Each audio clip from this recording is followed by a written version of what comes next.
शुक्रवार को जो हुआ वो आपने ठीक से नहीं देखा। शुक्रवार को सबसे ज्यादा पत्थरबाजों पर चर्चा हुई, मगर पत्थरबाज आए कहां से? पत्थरबाजी करवाई किसने?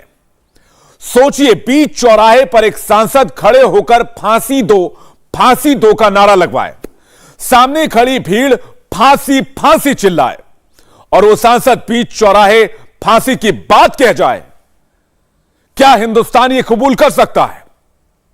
हम बात कर रहे हैं ओवैसी की पार्टी के एक सांसद इम्तियाज जलील की, जिनका एक टेप सामने आया है। शहर के बीचों बीच खड़े होकर हजारों लोगों की भीड़ के सामने वो एक महिला को बीच चौराहे पर फांसी देने की बात कर रहे हैं। ये बिल्कुल उसी तरह की बातें हैं जैसे शरिया कानून में लिखी हुई हैं। बैरिस्टर ओवैसी जब कैमरे पर आते हैं तो कानून की बात करते हैं, संविधान के मुताबिक चलने को कहते हैं, मगर जैसे ही कैमरा हट जाता है, मजमा लगता है, तो ओवैसी की पार्टी के एक सांसद देश में शरिया जैसा कानून लगाने की बात करते हैं। तो क्या अगर ओवैसी के हाथ में ताकत आ गई तो देश में शरिया कानून आ सकता है? यह सब बहुत गहरी प्लानिंग का हिस्सा है। दरअसल जो पत्थरबाज बुलाए जा रहे हैं, जो नारे लगवाए जा रहे हैं, इसके पीछे की सोच बहुत शरारती है। गौर से देखिएगा, यह रिपोर्ट सब समझ आ जाएगा।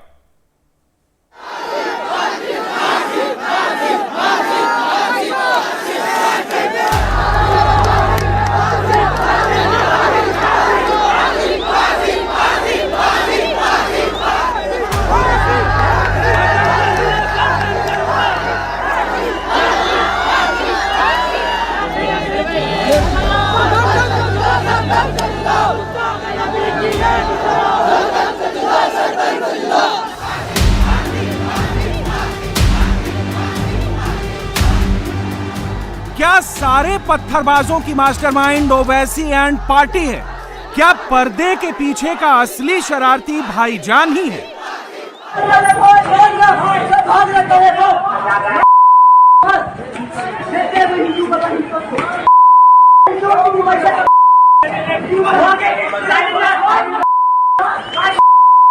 अपने घरों से निकलो, अपने घरों से निकलो, अपने घरों से निकलो।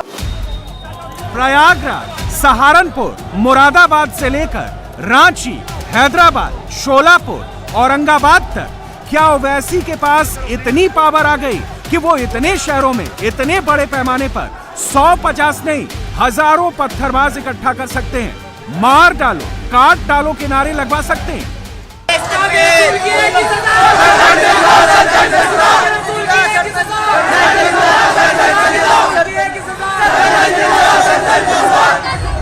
क्या ओवैसी के साथ मौलानाओं की फौज है या मौलाना और ओवैसी अलग अलग हैं? ओवैसी सिंगल खेल रहे हैं या ओवैसी ने देश को सुलगाने वाली पूरी टीम इकट्ठा कर ली है? मौलाना अब हो गया बहुत, चलो सर ये बात होनी है। क्या बात है? नबी की बात है। हाँ, नबी की बात है।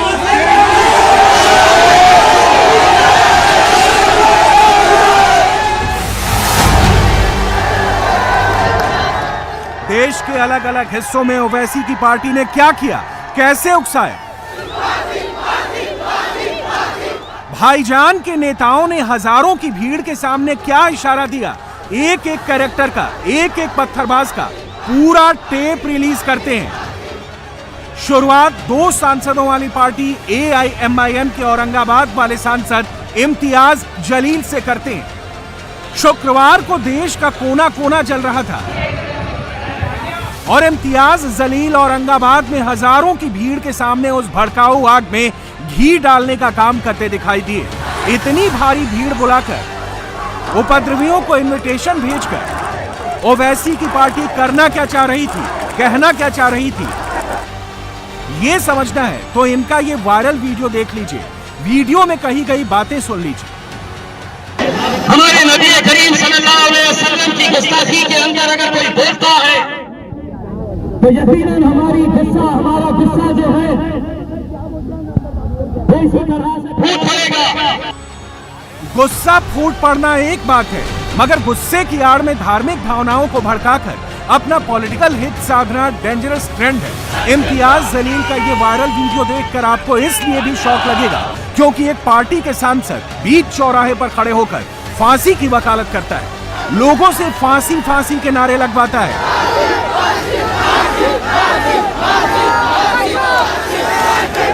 ऐसी ऐसी बातें बोलता है जिसे सुनकर तो यही लगता है कि भाईजान की पार्टी देश में संविधान नहीं, शरिया कानून चाहती है।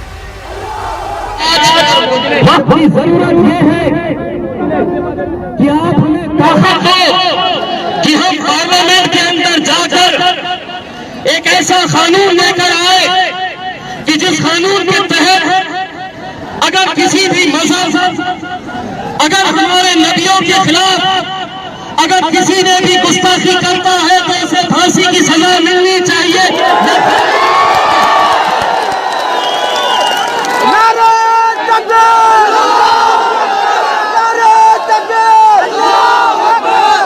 नुपुर शर्मा को फांसी देना है तो औरंगाबाद के इसी चौराहे के अंदर उसे फांसी दे। आज पूरी दुनिया देख रही है, हमको यहां से एक पैगाम देना है, हमको एक पैगाम देना है। इम्तियाज ने अगर मगर के साथ बात अपनी कही, मगर लाइन वही फांसी वाली पकड़ी। बैरिस्टर ओवैसी के सांसद ने तो हाई पिच पर फांसी का ऐलान कर दिया। संसद में चुने जाने पर ऐसा कानून बनाने की बात भी कर दी, मगर उसके बगल में खड़ा शख्स जो इशारा दे रहा है, जिस तरह अपनी गर्दन की तरफ हाथों को घुमा रहा है, क्या वही इनका असली इरादा है? क्या ओवैसी साहब कैमरे में रिकॉर्ड हुए इस एक्शन पर कोई रिएक्शन देंगे? क्या इसके बारे में कुछ बोलेंगे?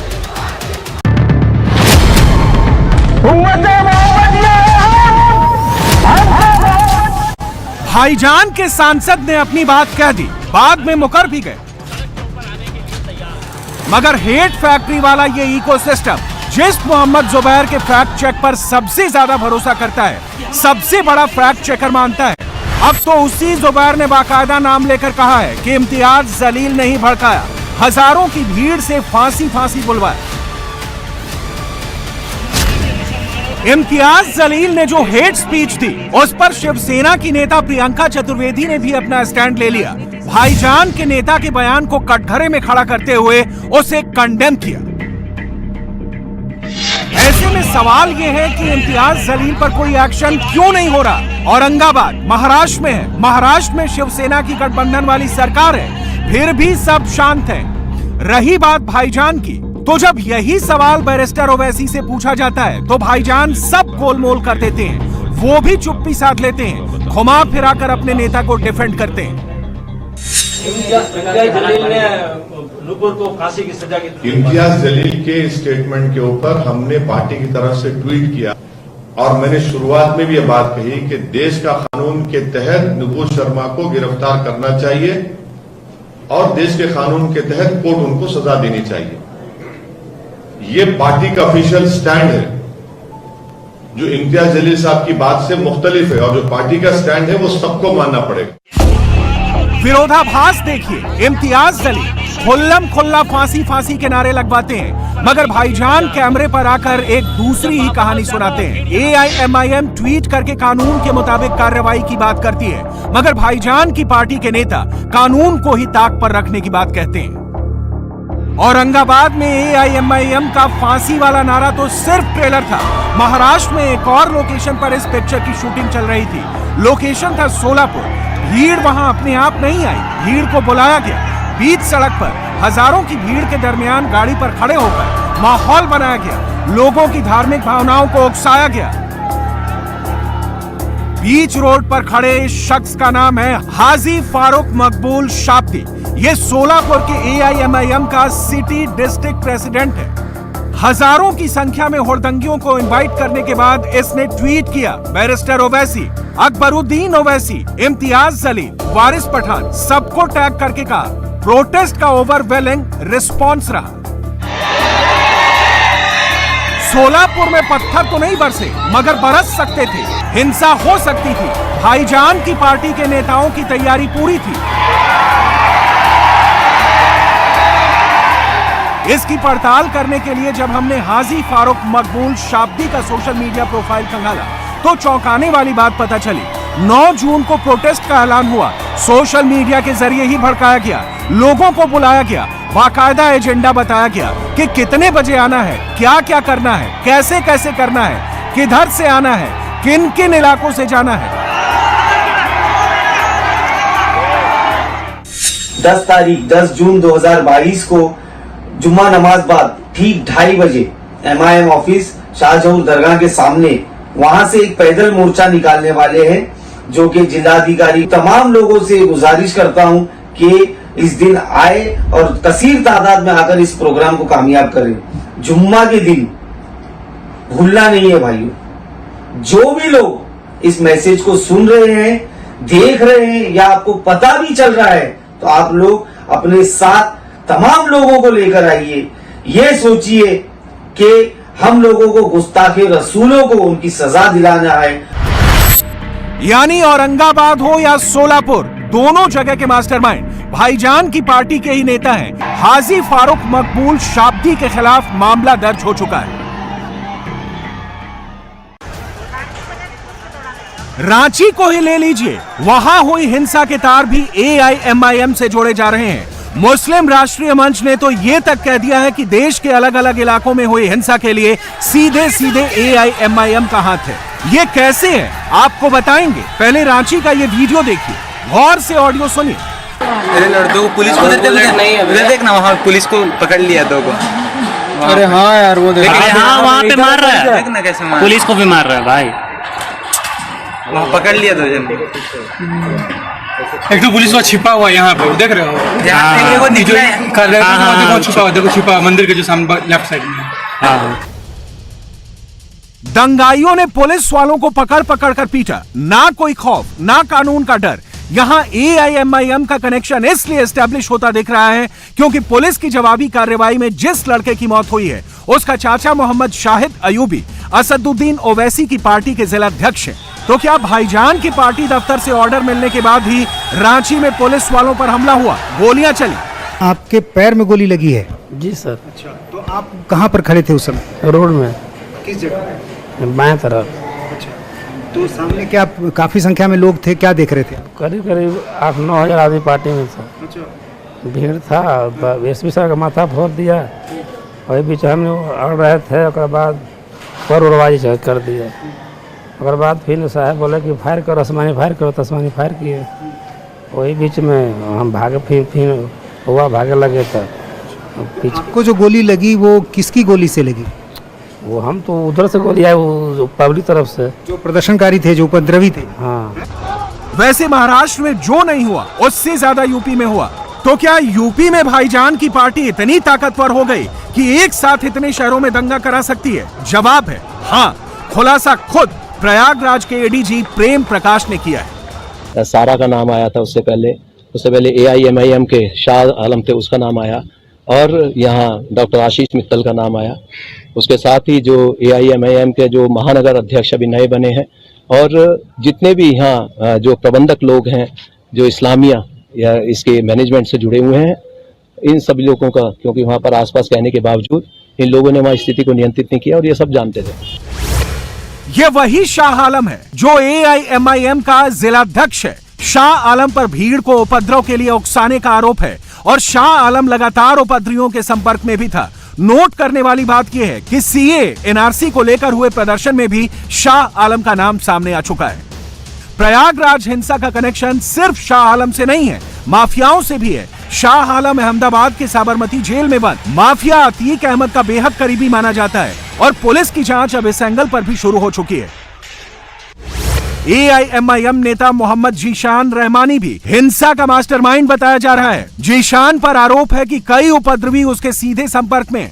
वो लोगों को हिंसा के लिए लगातार उकसा रहा था, फेसबुक पर भी लगातार उपद्रवियों से जुड़ा हुआ था।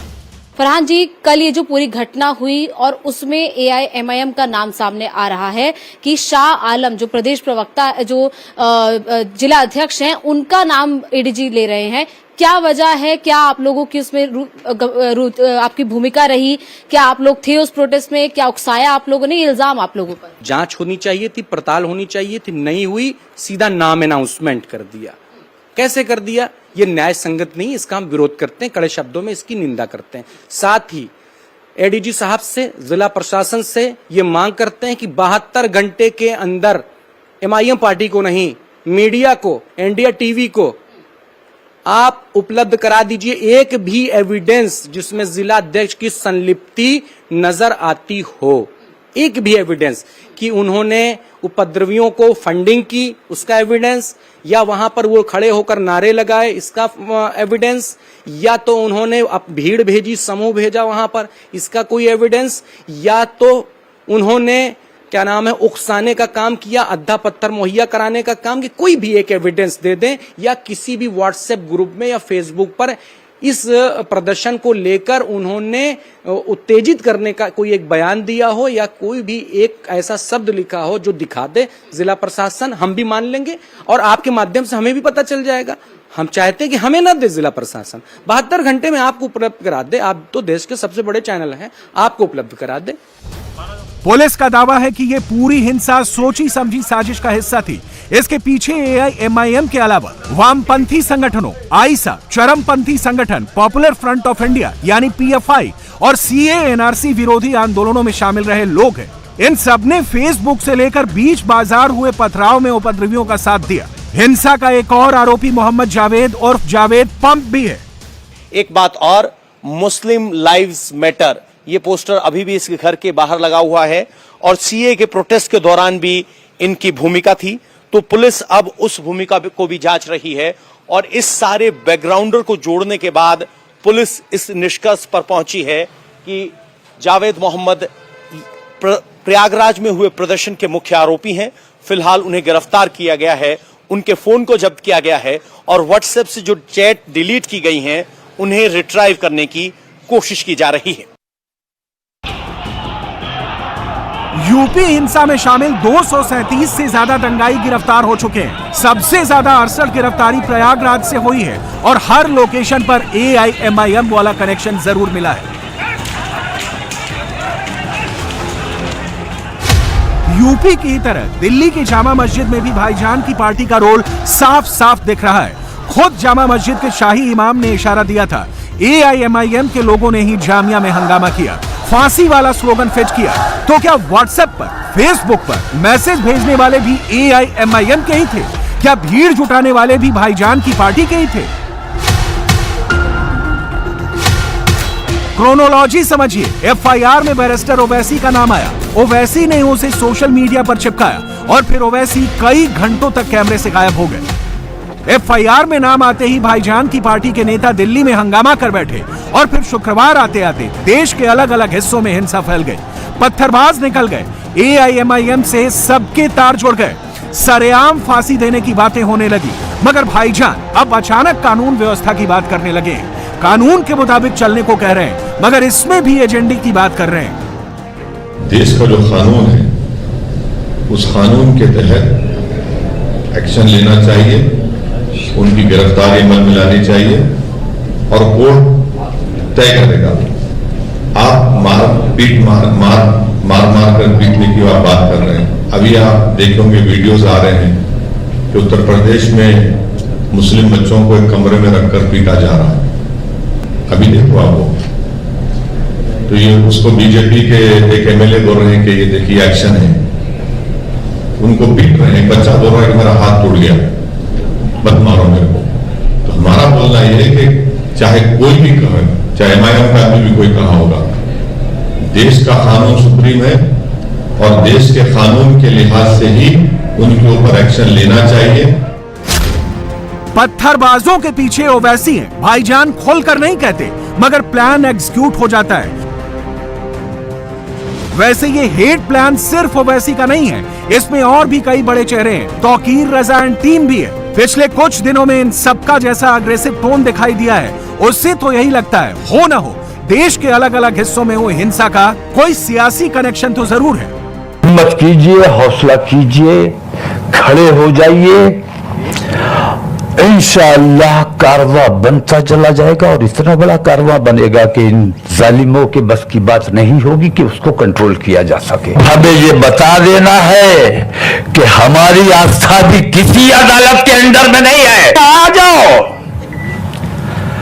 हम तैयार हैं, लाल किले पर बुलडोजर चलाओ, हम तुम्हारे साथ खड़े हैं। ताजमहल नहीं है, तेजो महालय है, उसको खोदो, उसके नीचे त्रिशूल मिल जाएगा। हिम्मत है तुम्हारे बाप में, खोदो। तो ताजमहल की तरफ नहीं जाएंगे, लाल किले की तरफ नहीं जाएंगे, जाएंगे वहां जहां तुम्हारे जज्बात को ठेस पहुंचे। ताजमहल ताजमहल है तो मेरा क्या फायदा है, कब्जे में तो तेरे है, उसका तेजो महालय नाम रख दे, हमें क्या फर्क पड़ता है। उसकी आमदनी तू खा रहा है, हमें नहीं मिल रही है। ताजमहल तूने किराए, लाल किला तूने किराए पर उठा दिया, अपने रिश्तेदारों को दे दिया, अपने बाप को दे दिया, हमारे किस काम में आ रहा है। लाल किले पर झंडा फहराने तो तू जाता है, अगर तेरी हिम्मत है तो लाल किले पर बुलडोजर चला, ताजमहल पर बुलडोजर चला, हम तेरे साथ हैं। अगर ये काम तू करता है तो हम मान लेंगे कि ज्ञानव्यापी में कोई फव्वारा नहीं है, गले शिवलिंग ही है। करके दिखाओ। सुना आपने, पिछले महीने ही तौकीर रजा ने इशारा दिया था, साफ साफ कहा था भीड़ कंट्रोल नहीं कर पाएगी सरकार। शुक्रवार को हुआ भी बिल्कुल वैसा ही।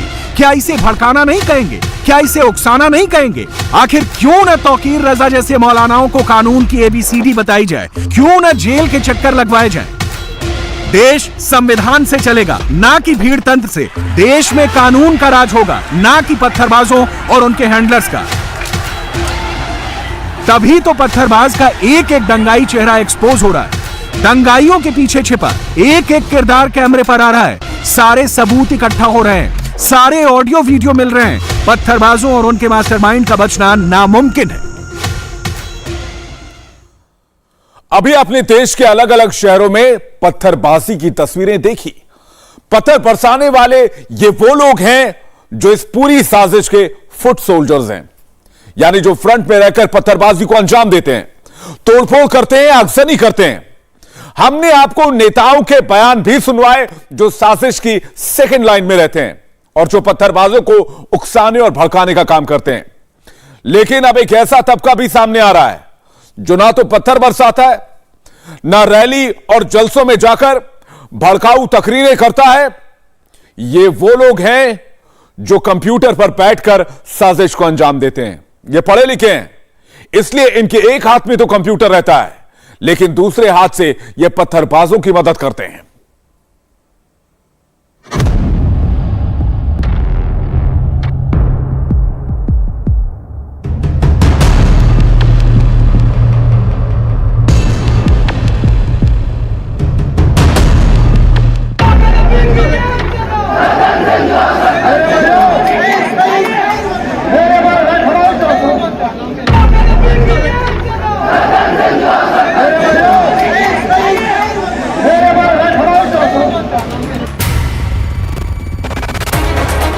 तीन दिन से तनाव के साए में जी रहे जम्मू कश्मीर के भद्रवाह कस्बे में अब हालात काफी हद तक कंट्रोल में है। जिस बाजार में लोगों की चहल पहल होनी चाहिए थी, वहां अभी भी आर्मी, पैरामिलिट्री फोर्सेस और पुलिस के जवानों के बूटों की आवाज सुनाई दे रही है। पुलिस की गाड़ियों का सायरन गूंज रहा है, लेकिन इन सब की वजह से ही भद्रवाह में अब धीरे धीरे अमन और चैन की बहाली हो रही है। हम इस समय भद्रवाह में हैं और पिछले 24 घंटे से स्थिति को कंट्रोल करने के लिए इस समय डिविजनल कमिश्नर, साथ में ADG और एडमिनिस्ट्रेशन के सभी अधिकारी यहां पर फ्लैग मार्च कर रहे हैं। वजह यह है कि स्थिति को कंट्रोल किया जाए और कहीं से भी कोई उत्पात न मचे। इस समय इंटरनेट को पूरी तरीके से ब्लॉक कर दिया गया है। जो भी आपत्तिजनक या फिर कोई भी अगर कोई पोस्ट डालने की कोशिश कर रहा है तो उसके खिलाफ मामला दर्ज किया जा रहा है। और इसीलिए इस पूरे भद्रवाह में अलग अलग जगहों पर इस समय लगातार फ्लैग मार्च करने के साथ साथ ये हिदायत दी जा रही है, चाहे वो जामिया मस्जिद हो या फिर वासुकीनाथ टेम्पल, कि कोई भी उत्पात ना मचाए। कर्फ्यू, धारा 144 और इंटरनेट सर्विस भी ब्लॉक। भद्रवाह का ये हाल हुआ है एक मस्जिद से दी गई तकरीर की वजह से। दरअसल अपने नबी की शान में गुस्ताखी के खिलाफ प्रोटेस्ट करने के लिए मुस्लिम समाज की तरफ से एक जलसे का आयोजन किया गया था, लेकिन इस जलसे के दौरान भद्रवाह की जामिया मस्जिद की छत से भड़काऊ भाषण दिए गए। याद रखो, हमको कोई मारे परवाह नहीं है, हमको कोई गाली दे परवाह नहीं है, हमारी माँ बहन बेटी बच्चे को कोई हमारे सामने मारे, परवाह नहीं है। अल्लाह ताला बैठा है इंसाफ करने वाला। लेकिन अगर हमारे नबी की शान में किसी ने गुस्ताखी की तो अल्लाह की कसम सामने होगा तो टुकड़े बना के रखेगा। मस्जिद की छत से ये तकरीर आदिल नाम के शख्स ने दी। इसके अलावा भी भाषण में कुछ बातें ऐसी थी जिनसे बचा जा सकता था, लेकिन वहां मौजूद लोगों के उत्साह को देखते हुए आदिल ने अपनी तकरीर जारी रखी। इससे नाराज होकर अगले दिन हिंदू समाज के कुछ लोग भी प्रोटेस्ट करने आए, जिससे कुछ देर के लिए टकराव की नौबत आ गई।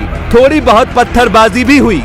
ये भद्रवाह का जामिया मस्जिद है। ठीक यहीं पर हेट स्पीच इस जगह से दी गई और फिर उसके बाद दोनों संप्रदाय के लोग आमने सामने थे। यहाँ पर पथराव हुआ। पथराव होने की वजह से आसपास जो पूरी शांति की व्यवस्था थी वो भंग हो गई। यहाँ पर बड़े बड़े पत्थर फेंके गए। उसके अलावा जो ऊपर स्टोरेज था पत्थरों का उसे फेंका गया और फिर इसीलिए पैरामिलिट्री फोर्सेस के जवानों को तैनात किया गया। सीआरपीएफ के जवान, जम्मू कश्मीर पुलिस और भारतीय सेना की यूनिट को यहाँ पर डिप्लॉय किया गया ताकि सिचुएशन को नॉर्मल किया जा सके। चारों तरफ इस समय जो पत्थर फेंके गए वो हैं और ये पूरे एरिया में लगातार ये कोशिश की गई कि सिचुएशन को नियंत्रित किया जा सके और कहीं से भी सांप्रदायिक सौहार्द ना बिगड़े। इसीलिए इस जामिया मस्जिद के आसपास का पूरा इलाका इस समय ब्लॉक कर दिया गया है। जो जिसने हेट स्पीच दी थी उसके खिलाफ मामला दर्ज किया गया है। उसके अलावा जो बाकी और दूसरे संप्रदाय के लोग थे उनके खिलाफ भी मामला दर्ज किया गया है और पुलिस इस पूरे मामले की जांच कर रही है। दोनों पक्षों में टकराव हुआ तो प्रशासन हरकत में आया। फौरन भद्रवाह शहर में कर्फ्यू लगाया गया।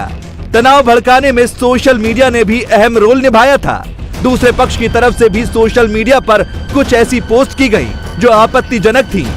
इसलिए अफवाहों और भड़काऊ सामग्री को और ज्यादा सर्कुलेट होने से रोकने के लिए इंटरनेट सर्विस भी बंद कर दी गई। मस्जिद के मौलवी के खिलाफ भद्रवाह थाने में धारा 295A और 506 के तहत मामला दर्ज किया गया। हालांकि मुख्य आरोपियों में से अभी तक किसी की गिरफ्तारी नहीं हुई। इससे भी लोगों में गुस्सा है। मामला दर्ज है लेकिन अभी तक वो जो लोग हैं जिन्होंने ये कुकृत्य किया है वो अभी तक पकड़े नहीं गए हैं। सस्पेक्टेड कुछ लोग पकड़े हैं, वो एक खाना पूर्ति है, उससे ये मसला थमने वाला नहीं है। विरोध प्रदर्शन उन्होंने किया, हमें हम ये नहीं कहेंगे कि क्यों किया, लेकिन जो उस दिन हुआ यहाँ, जो वहां पर मस्जिद की मीनारों से चढ़कर जो भाषण किए गए वो पूरे हिंदू समाज और सनातन धर्म के अस्तित्व पर ही एक सवालिया निशान उन्होंने उठा दिया है। उन्होंने यहाँ तक बोला है पूरे विश्व के हिंदुओं को कि तुम्हारा कोई अस्तित्व ही नहीं है। तुम अगर जीते हो तो हमारी मर्जी से सांस लेते हो, हमारी नमाजों और हमारी जो बरकतें हैं इस वजह से तुम पानी पीते हो, तुम गौमूत्र का सेवन करते हो। आरोपियों की गिरफ्तारी न होने से लोगों में नाराजगी भले ही हो, लेकिन अब कोई इस मामले को ज्यादा तूल नहीं देना चाहता। राहत की बात यह है कि आदिल ने जो भड़काऊ तकरीर दी उसकी मुस्लिम समाज के लोग भी मजम्मत कर रहे हैं। मुस्लिम समाज के लोग भी कह रहे हैं कि आदिल ने अपने भाषण में कई ऐसी बातें कही जो उसे नहीं बोलनी चाहिए थी। अब हिंदू और मुस्लिम समाज के बड़े बुजुर्ग लोग अपने नौजवानों को समझा रहे हैं, हालात और ज्यादा ना बिगाड़ने की अपील कर रहे हैं। मुस्लिम कम्युनिटी में भी जो लोग हैं वो इनका विरोध कर रहे हैं।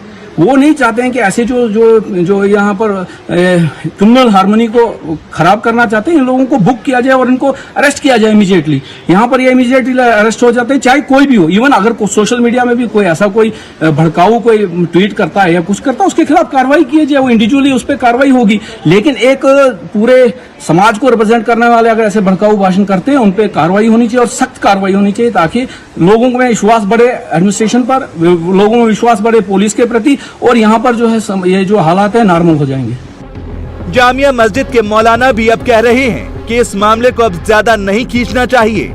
उनके मुताबिक टकराव और पथराव को लेकर जो भी कहा जा रहा है, मामला उतना बड़ा नहीं था। भीड़ में नौजवान थे, इसलिए सिक्योरिटी फोर्सेस से थोड़ी बहुत बहस हो गई, लेकिन अब हालात सामान्य हो रहे हैं। जवान का जज्बात में थे, वो कुछ भी कर सकते थे, क्यों जवान है, किसी ने पथराव नहीं किया। हाँ, जिस वक्त वो बच्चों को पकड़ा उन्होंने, तो कुछ जवान गए उनको कुछ छुड़ाने, कुछ जवान गए, कुछ बच्चे गए उनको छुड़ाने में, उसमें फिर गुथम गुथा तो होती है, वो तो एक कॉमन सेंस है।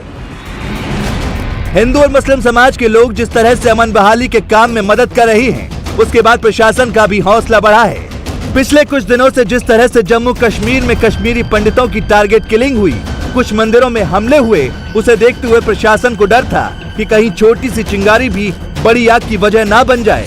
लेकिन दोनों समुदाय के लोग लगातार अपने लोगों को समझा रहे हैं। पुलिस और प्रशासन के बड़े अधिकारी भी दोनों समुदाय के लोगों के कांटेक्ट में हैं।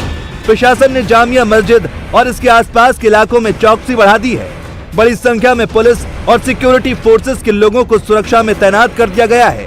पूरे इलाके में ड्रोन के जरिए नजर रखी जा रही है। ये देखा जा रहा है कि कहीं अब भी छतों पर पत्थर तो नहीं रखे गए हैं।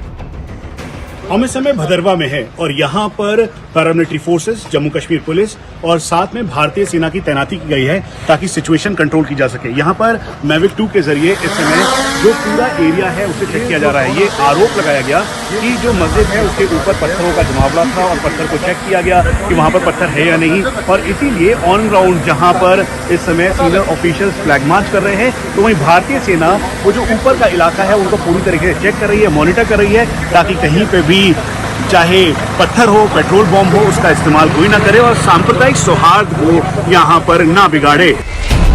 हालात पर नजर रखने के लिए जम्मू रेंज के डिविजनल कमिश्नर और एडीजी खुद वहां पर डेरा डाले हुए हैं। हालात खराब करने वाले मुख्य आरोपियों की गिरफ्तारी पर तो वो कुछ नहीं बोल रहे हैं, लेकिन ये जरूर कह रहे हैं कि कुछ लोगों की पहचान की गई है और उनके खिलाफ जल्द एक्शन लिया जाएगा।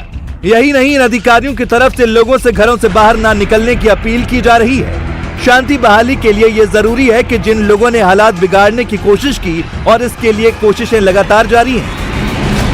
देखो, सभी की एफआईआर लगी है, उनके खिलाफ जो भी है उनके खिलाफ सख्त कार्रवाई की जाएगी। आइडेंटिफिकेशन जारी है, हालात आपके सामान्य हैं, सभी स्थिति अंडर कंट्रोल। सब कुछ अपील करना चाहेंगे लोगों से? लोगों से अपील यही है, सभी कम्युनिटी से ये अपील है, हालात को सामान्य बने रहने दे।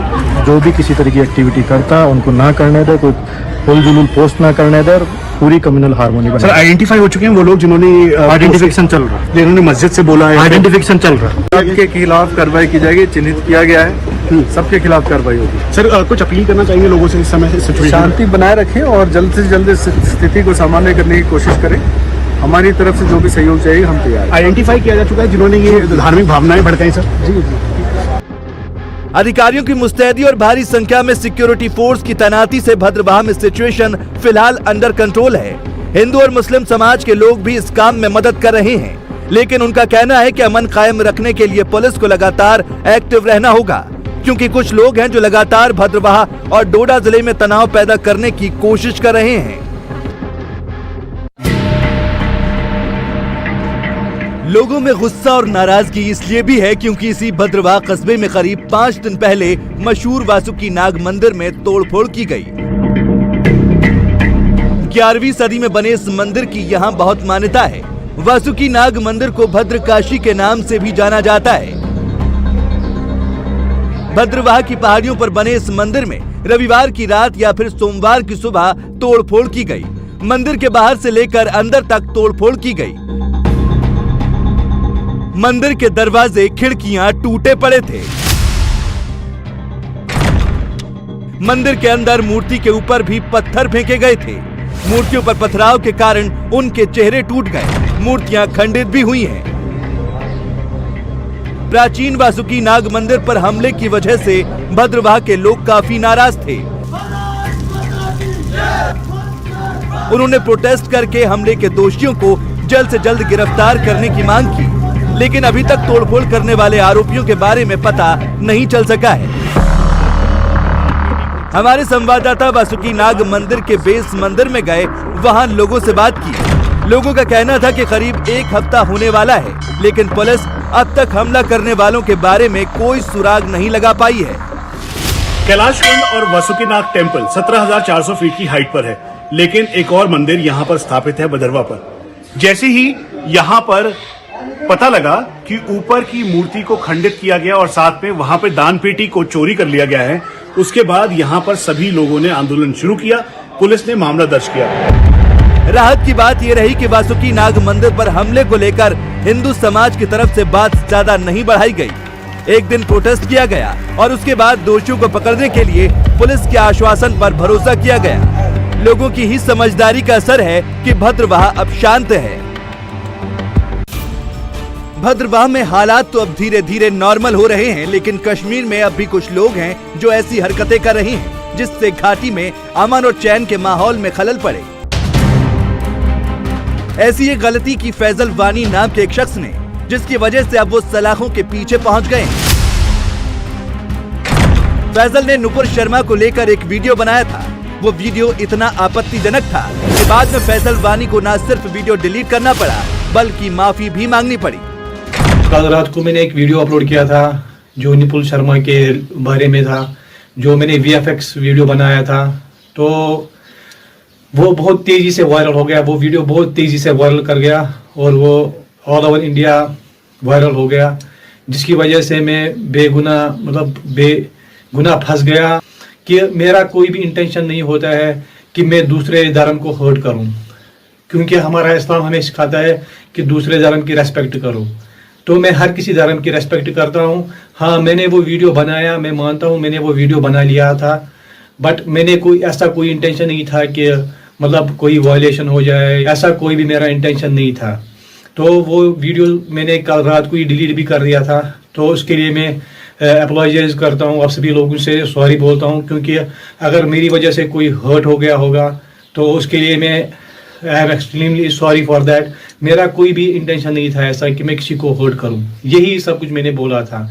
बट लोगों ने गलत समझ लिया। फिर दोबारा से सभी से माफ़ी मांगता हूं अगर मेरी वजह से कोई हर्ट हो गया, क्योंकि मैं नहीं चाहता कि मेरी वजह से कोई हर्ट हो जाए। फैजल वानी ने नुपुर को लेकर VFX वीडियो बनाया था। VFX वीडियो बनाना आसान नहीं होता। विजुअल इफेक्ट का शॉर्ट फॉर्म है VFX। इसे सीखने के लिए आपको विजुअल इफेक्ट का कोर्स करना होता है।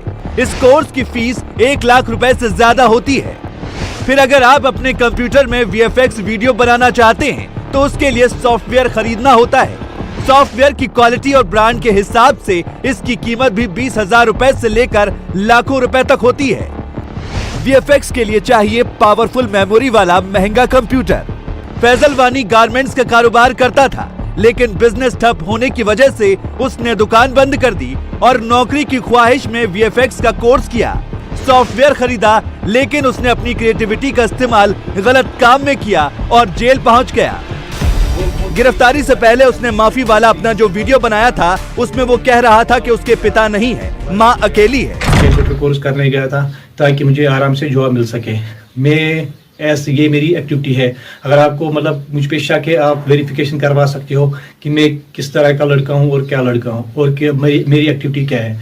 बाकी फिर से मैं आप सभी लोगों से माफ़ी मांगता हूँ, मुझे माफ़ कर देना अगर मेरी वजह से कोई हर्ट हो गया होगा। मैं नहीं चाहता हूँ कि मैं बेकसूर फंस जाऊँ, तो मैं ये हरगिज़ नहीं चाहता हूँ, क्योंकि मेरी माँ है, मेरे पापा नहीं है, तो मैं नहीं चाहता हूँ कि कोई प्रॉब्लम हो जाए। फैजल वानी के साथ अब जो हो रहा है उससे हर उस शख्स को सबक लेना चाहिए जो जोश में आकर कुछ गलत कदम उठा लेते हैं बिना ये सोचे कि उसका अंजाम क्या होगा। अगर किसी चीज को लेकर आपके मन में गुस्सा है तो कानून का सहारा लीजिए। कानून को अपने हाथ में मत लीजिए, क्योंकि कानून हाथ में लिया तो फिर कानूनन इसकी सजा भी भुगतनी होगी। नुपुर शर्मा के विवादित बयान केस में आज मुंबई पुलिस की एंट्री हो गई। मुंबई पुलिस ने बीजेपी के पूर्व प्रवक्ता नुपुर शर्मा को पूछताछ के लिए समन भेजा है। उन्हें मुंबई पुलिस ने 25 जून को पूछताछ के लिए बुलाया है। यह समन रजा अकादमी की एक शिकायत के मामले में दिया गया है। पैथुनी पुलिस ने इस मामले में नुपुर शर्मा के खिलाफ केस दर्ज किया था। नुपुर शर्मा के खिलाफ पहले भी दिल्ली में FIR दर्ज की गई थी। इंडिया टीवी हर वक्त हर जगह डाउनलोड करने के लिए सर्च करें India TV news Google play store या ऐप स्टोर पर।